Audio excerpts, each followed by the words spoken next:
Hi అండి. అందరికీ రథసప్తమి శుభాకాంక్షలు. ఈరోజు నేను సూర్యనారాయణమూర్తికి ఎంతో ఇష్టమైన బియ్యం పాయసం అయితే చేస్తున్నానండి. అంటే పరమాన్నం.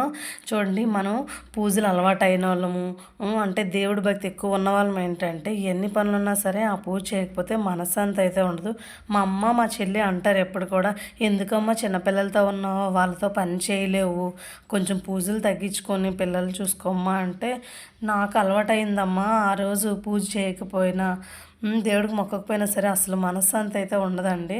సో, అందుకని చెప్పేసి నేను కొంచెం ఎర్లీగానే లేద్దాం అనుకున్నా. కానీ ముందు రోజు నైట్ 1 అయిపోయింది పడుకునేసరికి. ఇద్దరు పిల్లలు అస్సలు పడుకోక అల్లరి చేస్తారు. అయినా సరే మార్నింగ్ 5కి లేచాను. 5కి లేచి ఇల్లు గుమ్మాలు ముగ్గులు పెట్టేసుకొని అంతా చేశాక ఇలా దేవుడికి ముందుగా పాయసం అయితే రెడీ చేశానండి. రథసప్తమి రోజు మార్నింగ్ నుంచి పూజ అయినంత వరకు ఫుల్ వీడియో అయితే తీశానండి. ఎడిట్ చేసి అప్లోడ్ చేయడానికి టైం లేదు. నా చిన్ని ఛానల్ని మీరు సపోర్ట్ చేస్తారనుకుంటున్నాను. అప్కమింగ్ ఫుల్ వీడియో అయితే వస్తుంది. Thank you for